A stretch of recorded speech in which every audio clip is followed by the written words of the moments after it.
തിരുവനന്തപുരം വക്കത്ത് ഒരു കുടുംബത്തിലെ 4 പേരെ മരിച്ച നിലയിൽ കണ്ടെത്തി. വക്കം ഫാർമേഴ്സ് സഹകരണ ബാങ്ക് ജീവനക്കാരൻ അനിൽകുമാറും കുടുംബവുമാണ് മരിച്ചത്. കുടുംബത്തിന് സാമ്പത്തിക ബാധ്യത ഉണ്ടായിരുന്നതായി സൂചനയുണ്ട്. ഈ 4 പേര് മരണപ്പെട്ട ഈ സംഭവവുമായി ബന്ധപ്പെട്ട് കടയ്ക്കാവൂർ പോലീസ് സ്റ്റേഷനിൽ നമ്മൾ അസ്വാഭാവിക മരണത്തിന് കേസ് രജിസ്റ്റർ ചെയ്തിട്ടുണ്ട്. അതിൻ്റെ ഇൻക്വസ്റ്റ് നടപടികൾ നടന്നുകൊണ്ടിരിക്കുകയാണ്. ഇതിനുശേഷം ബോഡി പോസ്റ്റ്മോർട്ടം പരിശോധനയ്ക്കായിട്ട് മെഡിക്കൽ കോളേജിലേക്ക് അയക്കുന്നതായിരിക്കും.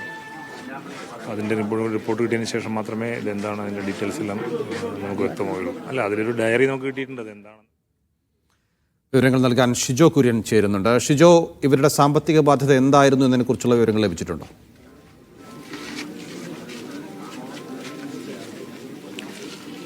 നൗഫൽ, ഈ കുടുംബത്തിന് സാമ്പത്തിക ബാധ്യത ഉണ്ടായിരുന്നു എന്നുള്ള കാര്യം പോലീസ് പറയുന്നുണ്ട്. പക്ഷേ അത് ഏത് രീതിയിലായിരുന്നു എന്നുള്ളതിനെക്കുറിച്ച് കൃത്യമായിട്ടുള്ള ഒരു ഉത്തരം പോലീസ് നൽകുന്നില്ല. ഈ വീട് നിലവിൽ ലോൺ എടുത്തിട്ടുണ്ട്. ആ ലോണുമായി ബന്ധപ്പെട്ട ചില ബാധ്യതകൾ ഈ വീടിന്റെ കാര്യത്തിനകത്തുണ്ട്.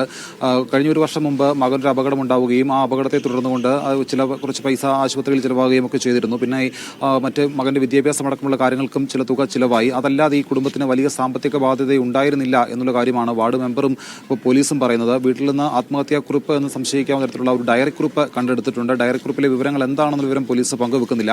അല്പസമയത്തിനകം ഫോറൻസിക് ഉദ്യോഗസ്ഥർ ഇവിടെ എത്തി ഇൻക്വസ്റ്റ് അടക്കമുള്ള നടപടികൾ പൂർത്തിയാക്കി മറ്റ് ശാസ്ത്രീയ പരിശോധനകൾ പൂർത്തിയാക്കിയതിനു ശേഷമായിരിക്കും മൃതദേഹം പുറത്തേക്ക് കൊണ്ടുപോവുക. അല്പസമയം മുമ്പ് റൂറൽ SP സുദർശൻ അടക്കമുള്ള ആളുകൾ ഇവിടെ വന്ന് മറ്റ് നടപടിക്രമങ്ങൾ പൂർത്തിയാക്കിയിട്ടുണ്ട്. അല്പസമയത്തിനകം ഫോറൻസിക് ഉദ്യോഗസ്ഥർ കൂടി എത്തും. അതിനുശേഷമായിരിക്കും മൃതദേഹം പുറത്തേക്ക് കൊണ്ടുവന്ന് തിരുവനന്തപുരം മെഡിക്കൽ കോളേജിലേക്ക് കൊണ്ടുപോവുക. പോസ്റ്റ്മോർട്ടത്തിന് ശേഷം മാത്രമേ എന്താണ് ഈ മരണകാരണം എന്നതിനെ സംബന്ധിച്ച് നമുക്ക് കൃത്യമായിട്ടുള്ള ഉത്തരം ലഭിക്കുകയുള്ളൂ.